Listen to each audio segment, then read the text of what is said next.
Assalamualaikum warahmatullahi wabarakatuh.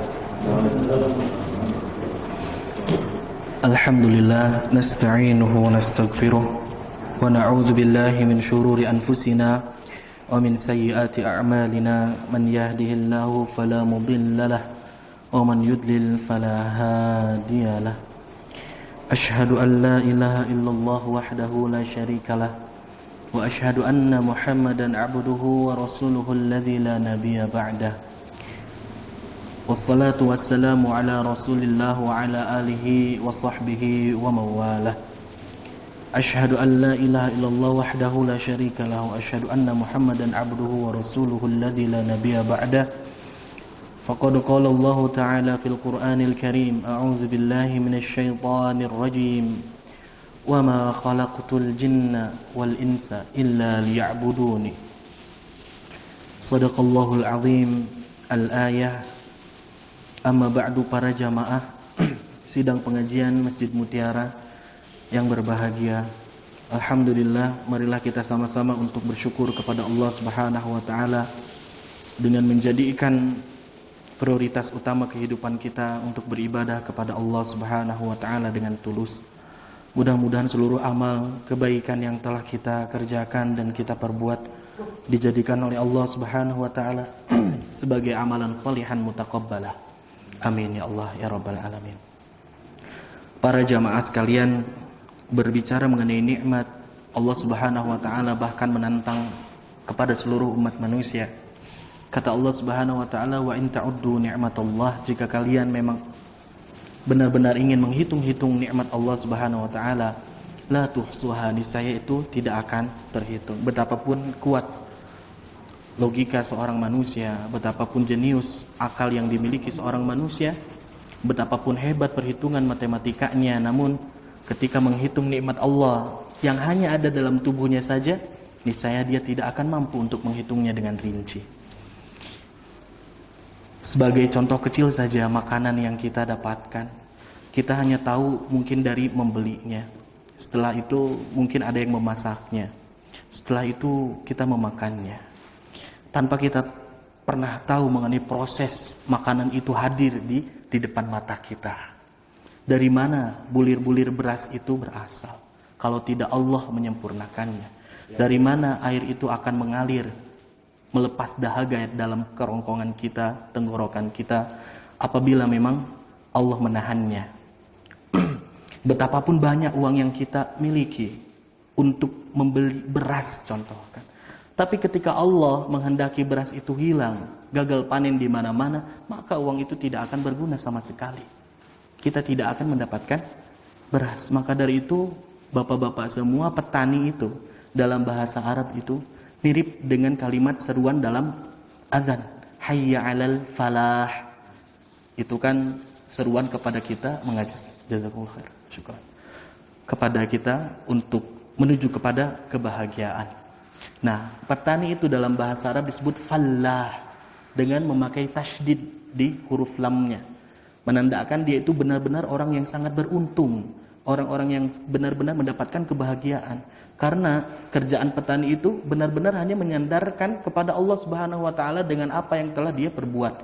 Dia hanya memasukkan benihnya, menutupnya. Mungkin kalau misalkan tidak tersiram oleh air hujan, dia menyiraminya, tapi untuk menumbuhkan setiap hari demi harinya itu adalah Allah Subhanahu wa taala. Untuk mengeluarkan samar, buah-buahannya itu adalah Allah Subhanahu wa taala. Betapapun hebat benihnya, tapi ketika Allah tidak menghendakinya untuk tumbuh, maka tidak akan mungkin. Maka dari itu, seorang petani itu adalah orang yang sangat berbahagia, yang sangat beruntung.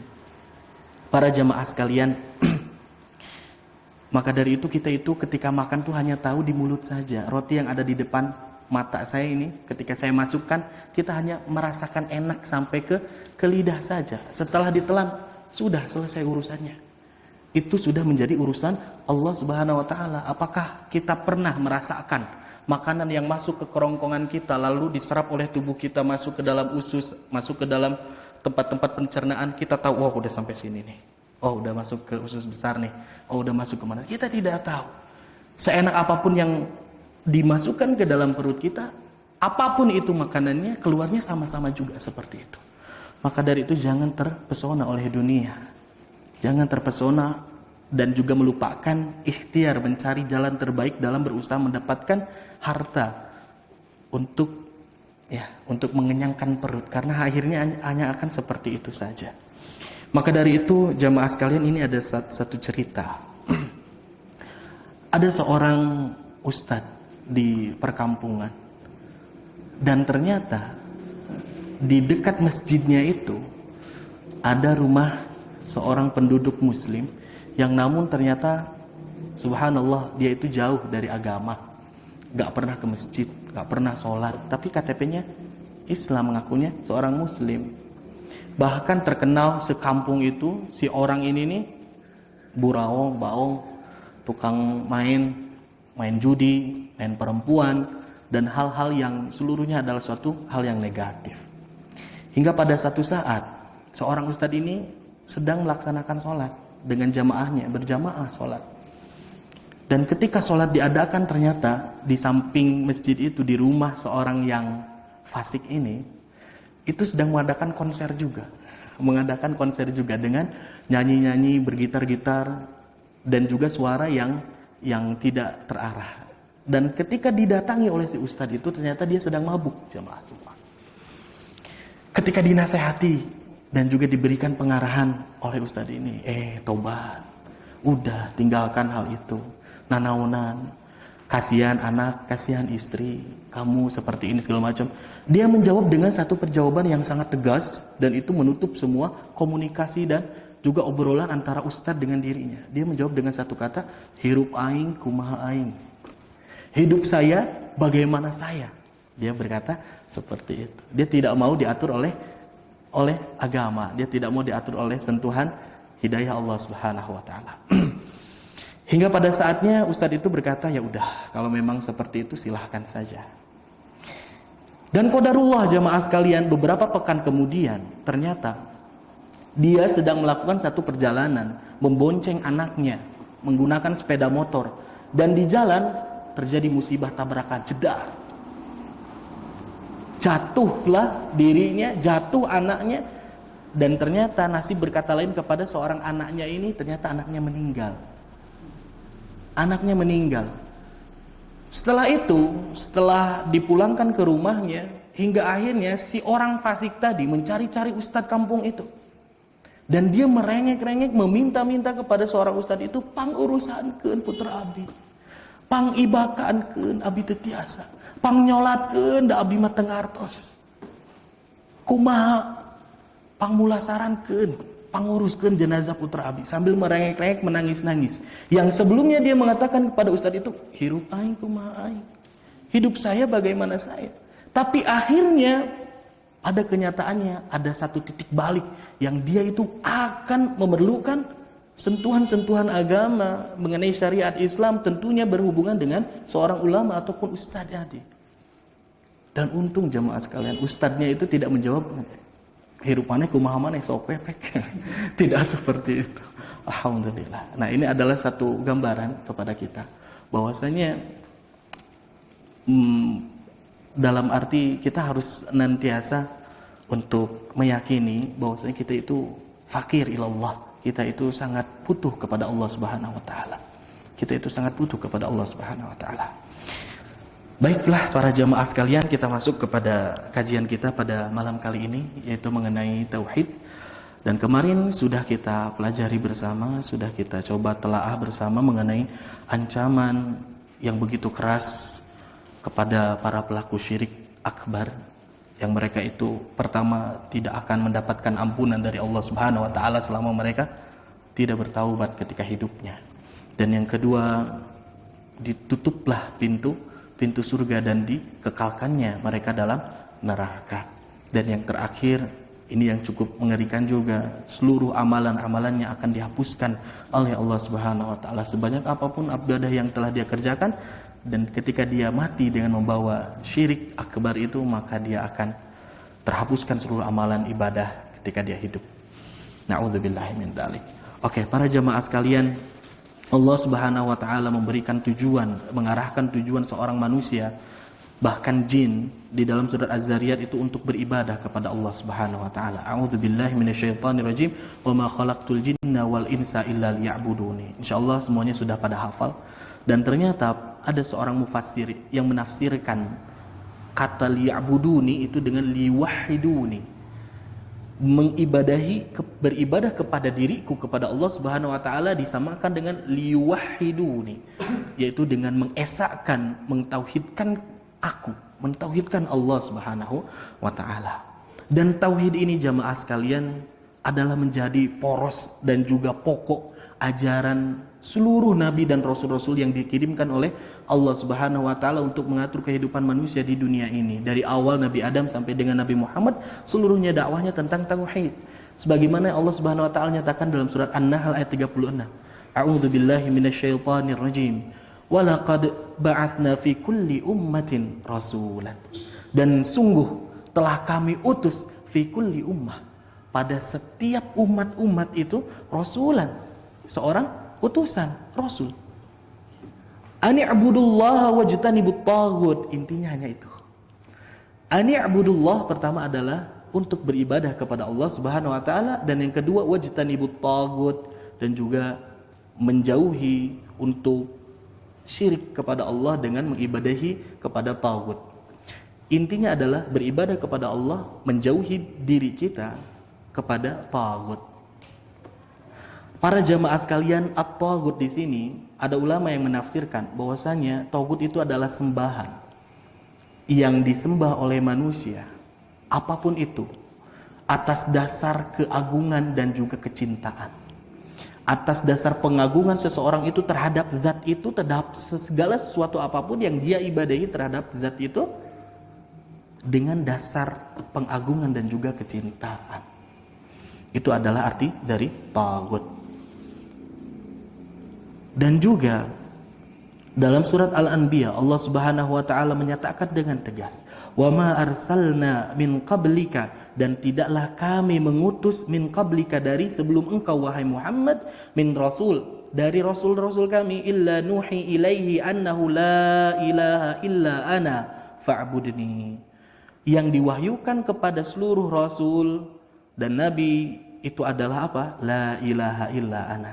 Wahyunya intinya satu, disuruh untuk meyakini dengan sekuat-kuatnya keyakinan dan kemantapannya, la ilaha illa ana, tidak ada ilah yang berhak diibadahi dengan benar melainkan ana, yaitu Allah Subhanahu wa taala, melainkan diriku, fa'budni, maka beribadahlah kepada diriku. Para jamaah sekalian, bahkan para ulama kita menyebutkan bahwasanya tauhid itu bagaikan akar yang menghujam dari satu tumbuhan ataupun pohon. Mana mungkin pohon itu dapat berkembang, dapat hidup apabila tidak memiliki akar? Mana mungkin dia dapat hidup apabila akarnya tidak menghujam dengan kuat ke dalam media apapun, mungkin tanah. Kalau sekarang hidroponik air, ya ada lagi ya. Ada hidup-hidup, pokoknya ada akar di situ yang menghujam. Sehingga tauhid ini seperti itu. Ibadah apapun yang dilakukan tanpa tauhid, maka akan roboh, maka akan hancur. Intinya adalah ketauhidan kepada Allah Subhanahu wa taala. Dan juga para jamaah sekalian, Rasulullah SAW itu ketika masa penyebaran Islam mengutus beberapa sahabat-sahabat tercintanya untuk berdakwah ke negeri-negeri, di antara negeri-negeri yang dekat dengan Makkah, dekat dengan Arab. Salah satunya yang menjadi duat, kafilah duat ya, yang menjadi orang-orang yang ditugasi oleh Rasulullah SAW untuk menyebarkan dakwah Islam adalah sahabat yang bernama Mu'adz bin Jabal. Mu'adz bin Jabal radhiyallahu anhu, dia itu dikirim oleh Rasulullah SAW untuk berdakwah kemana? Ke negeri Yaman. Dan sebelum berdakwah, sebelum melakukan perjalanan, maka Rasulullah SAW dengan tegas memberikan wasiat dan juga amanat. Kata Rasulullah SAW, "Falyakun awwala ma tad'uhum ila an yuwahhidullaha ta'ala." Dalam satu riwayat dinyatakan bahwasanya Rasulullah SAW memberikan dengan amanat yang sangat tegas, maka jadikanlah oleh engkau apa yang menjadi pertama dakwahmu kepada mereka Dinyatakan juga ternyata orang-orang Yaman ini banyak orang-orang yang ahlul kitab. Dari ahlul kitab, agamanya Yahudi dan juga Nasrani. Apa yang pertama kali harus didakwahi kepada orang-orang ahlul kitab ini, kepada penduduk negeri Yaman ini, an yuwahhidullah ta'ala, untuk mentauhidkan Allah Subhanahu wa taala. Di riwayat yang lain, untuk apa? Asyhadu alla ilaha illallah wa anna Muhammadan abduhu wa rasuluh. Untuk meyakinkan syahadat. Para jamaah sekalian, betapa kuatnya, betapa pentingnya mengenai perkara tauhid ini dalam agama kita. Maka dari itu, karena perkara ini sangat penting, Allah Subhanahu wa taala pun menyiapkan fadilah, keutamaan-keutamaan bagi orang yang memiliki ketauhidan yang mantap.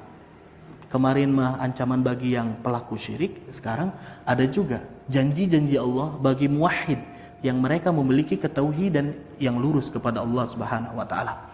Yang pertama, orang-orang yang bertauhid ini akan mendapatkan keamanan dan juga mendapatkan petunjuk dari Allah Subhanahu wa taala. Saya akan berikan poinnya dulu. Yang kedua, Allah Subhanahu wa taala pun akan berjanji bahwasannya seorang yang memiliki ketauhidan yang lurus, yang kuat, yang mantap ini akan dimasukkan ke dalam surganya Allah Subhanahu wa taala.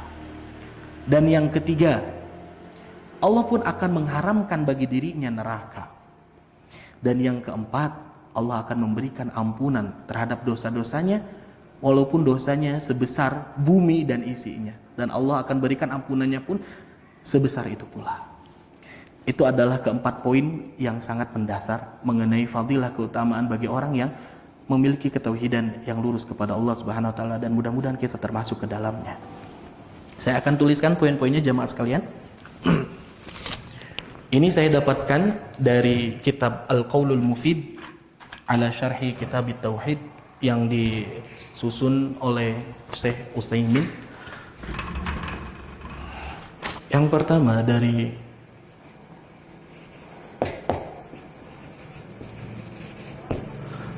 keutamaan-keutamaan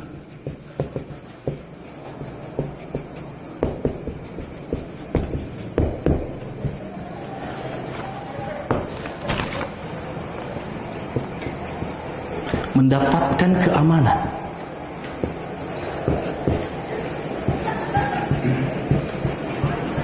ketenangan, dan juga petunjuk.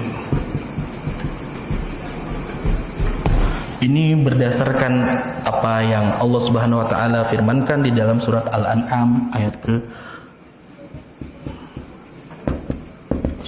ke-82.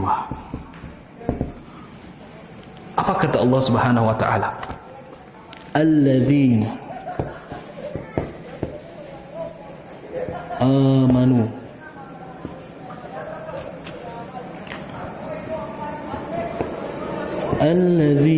amanu wa lam yalbasu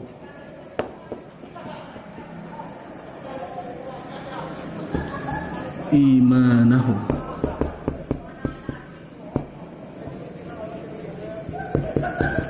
bizulmin ulaika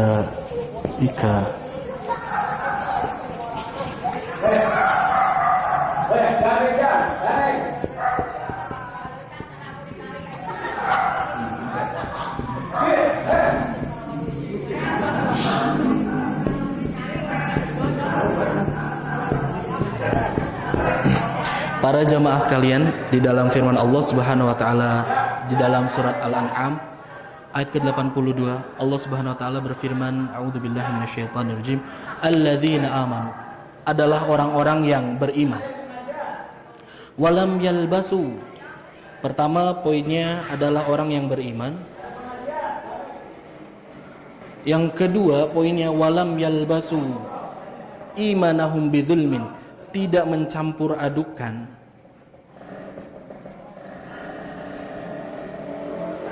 imannya dengan kezaliman.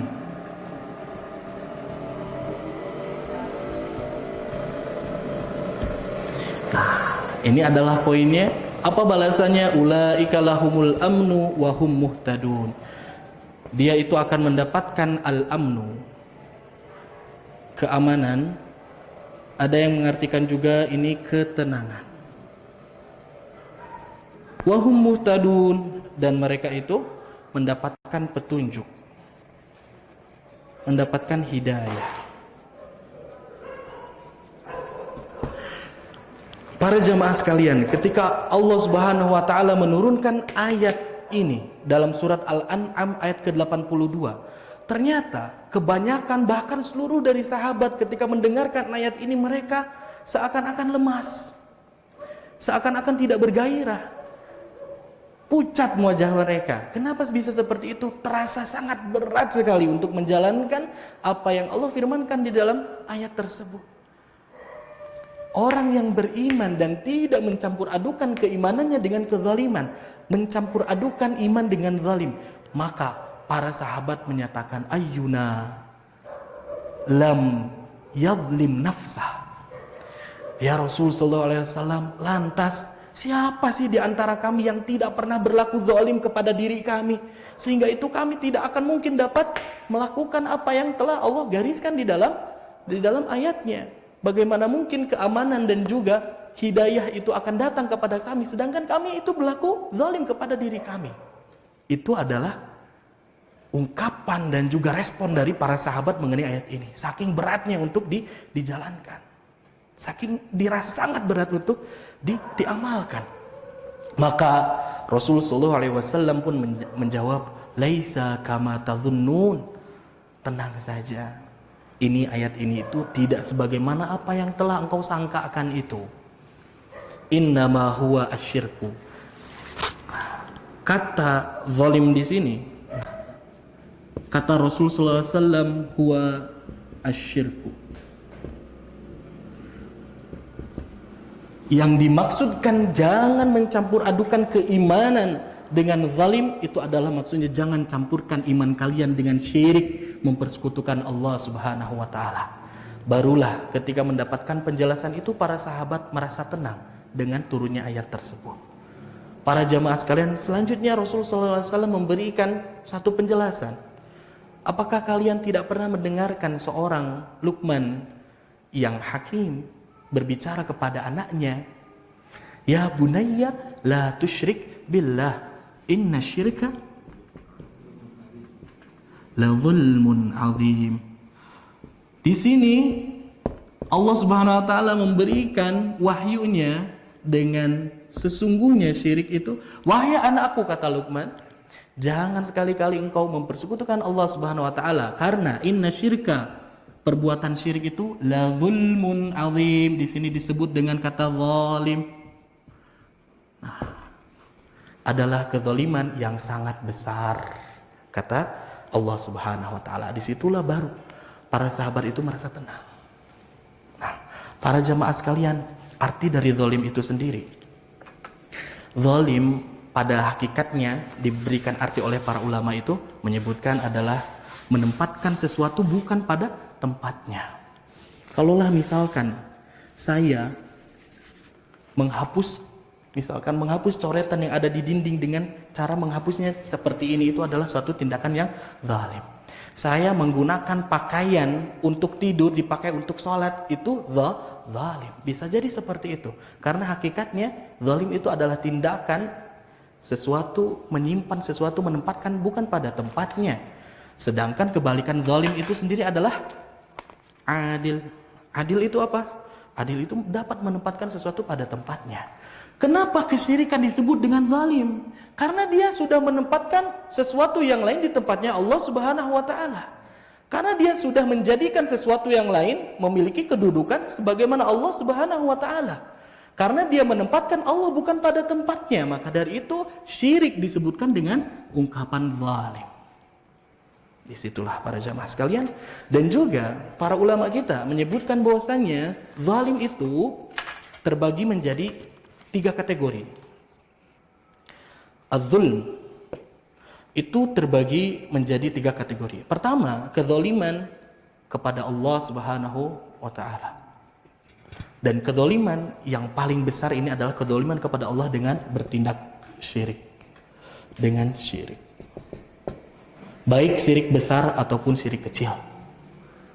Yang kedua, zalim kepada nafsihi, kepada dirinya, dolim kepada diri sendiri. Bagaimana contoh dolim terhadap diri sendiri? Ketika kita sudah mengambil hak-hak bagi diri kita yang harusnya itu terpenuhi oleh diri kita sendiri. Contoh yang pertama, misalkan ada seseorang yang dia itu olahraga misalkan. Olahraganya terlalu berlebihan hingga jadi sakit. Nah, maka orang yang seperti itu sudah zalim sama dirinya. Hari-harinya dihabiskan untuk berolahraga walaupun itu baik misalkan. Tapi kalau misalkan sampai satu hari itu 24 jam teh non-stop, telire-lire, itu mungkin ya. Nah, misalkan ada yang sampai seperti itu, maka dia sudah menzalimi diri sendiri. Dalam pekerjaan, dia tidak menyempatkan waktu untuk istirahat bagi dirinya, menghabiskan siang dan malamnya untuk berkutat dengan pekerjaannya, walaupun itu baik, tapi sebetulnya dia sudah zalim, tidak memberikan hak terhadap dirinya. Ada dalam hal yang lain, contoh dalam ibadah juga ada yang zalim. Ada seseorang, misalkan dia itu saum, setiap hari nggak pernah diputus saumnya, setahunan misalkan. Itu teh zalim. Karena yang paling kuat saum sunnah itu yang nafilah itu adalah saum Nabi Daud, dan itu dilakukan satu hari saum, satu hari buka, satu hari saum, satu hari buka. Atau ada misalkan orang yang saking ingin mendapatkan tingkat ketakwaan yang luar biasa, dia menjadikan malamnya dihabiskan untuk tidur, untuk sholat, tidak tidur sama sekali, misalkan. Maka itu pun tindakan yang zalim. Atau sebaliknya, dia tidur terus, hilapkan sholat sampai subuh gitu dilabrak gitu ya. Nah, dia pun telah melakukan tindakan yang zalim, dan itu zalim terhadap dirinya sendiri. Dan yang terakhir adalah zalim terhadap yang selain dirinya dan selain dari kepada Allah Subhanahu wa taala. Ini tentu dan jelas merupakan kezaliman kepada sesama kita, baik kepada tumbuhan, binatang, bahkan kepada manusia.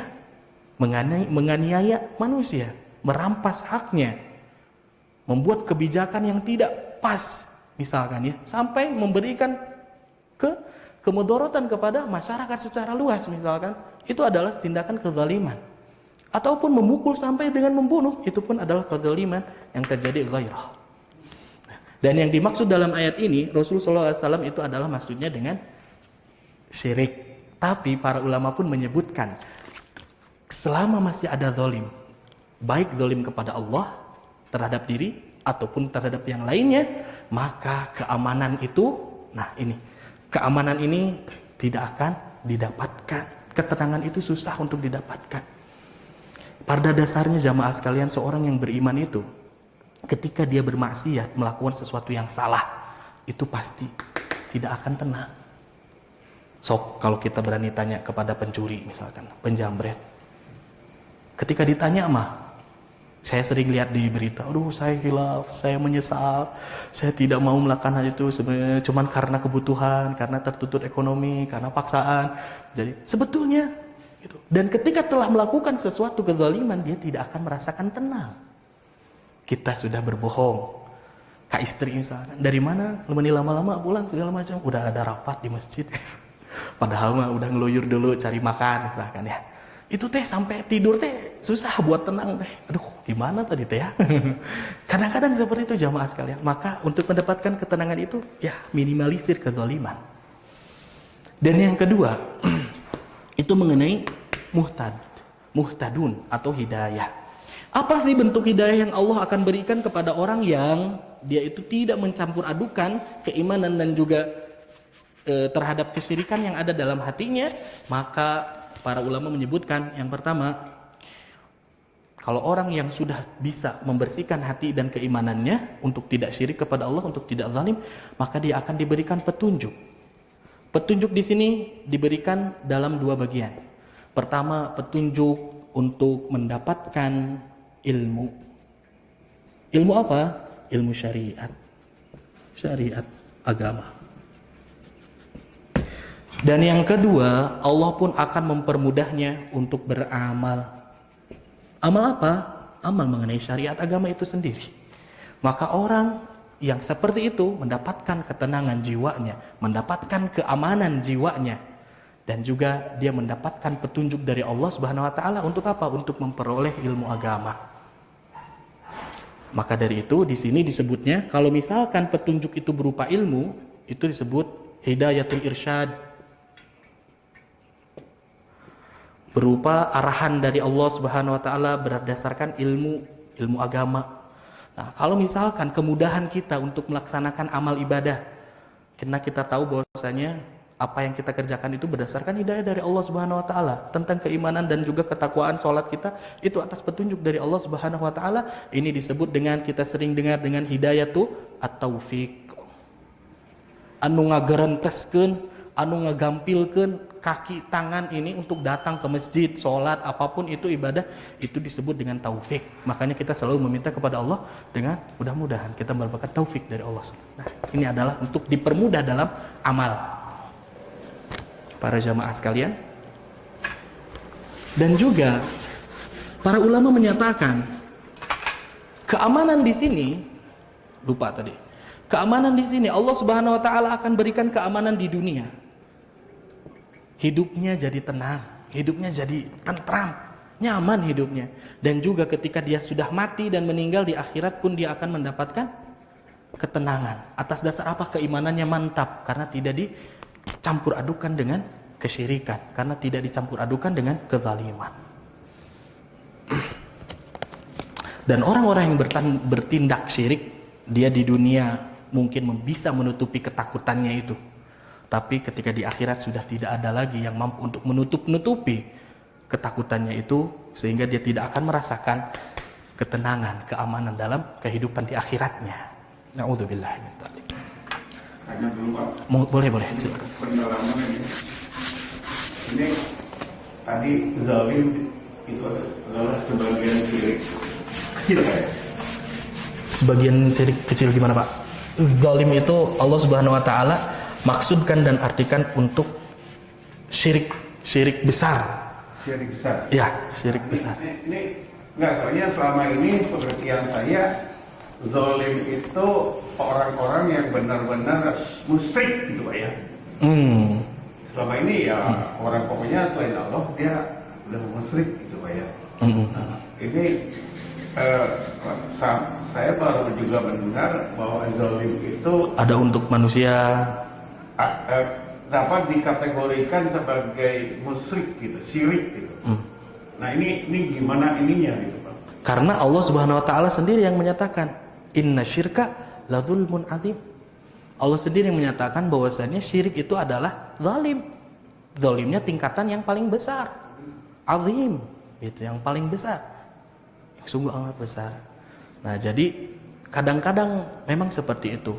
Allah Subhanahu wa taala memberikan kata misalkan khosr. Khosr itu merugi ya. Nah, merugi itu bukan hanya untuk orang-orang Islam saja.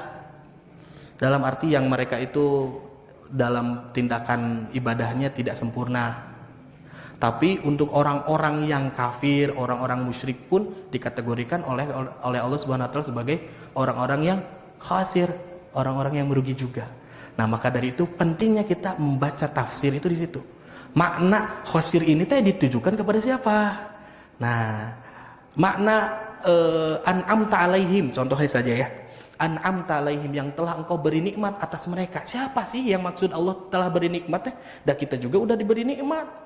Kita bisa hidup, kita bisa merasakan, kita bisa ini, itu adalah nikmat dari Allah. Tapi ternyata para ulama, para mufassirin menandakan dan juga menafsirkan ayat an'amta alaihim itu maksudnya adalah para nabi, para rasul yang mereka sudah diberikan kenikmatan, para syuhada, para orang-orang salih. Nah, maka itu kita meminta kepada Allah Subhanahu wa taala siratal mustaqim, siratal ladzina an'amta alaihim, jalan yang telah engkau beri nikmat atas mereka. Siapa yang telah beri nikmat itu? Orang-orang itu. Maka dari itu pentingnya kita baca tafsir di situ. Barangkali Pak. Ya, untuk menambahkan ini. Belum nyambung saja. Oh ya, tidak apa, mudah-mudahan bisa. Mudah-mudahan insyaallah nanti dari penjelasan yang lain. Selama ini yang ada di benak saya itu kalau kita menduakan Tuhan atau bukan dia menduakan Tuhan atau kita mentuhankan yang lain, itu adalah kata syirik gitu. Ya. Nah, ini disebut zalim juga gitu. Bagaimana bisa jadi mereka itu disebut zalim? Nah, sekarang bagaimana zolim kepada diri sendiri itu bisa dikategorikan syirik. Zalim kepada diri sendiri bisa dikategorikan syirik. Oke Pak, sebetulnya saya juga sempat membaca dalam kitab Al-Qaulul Mufid bahwasanya tindakan maksiat, apapun itu maksiatnya, maka itu dipersamakan dia sudah berlaku syirik. Cuman syiriknya di sini adalah syirik kecil.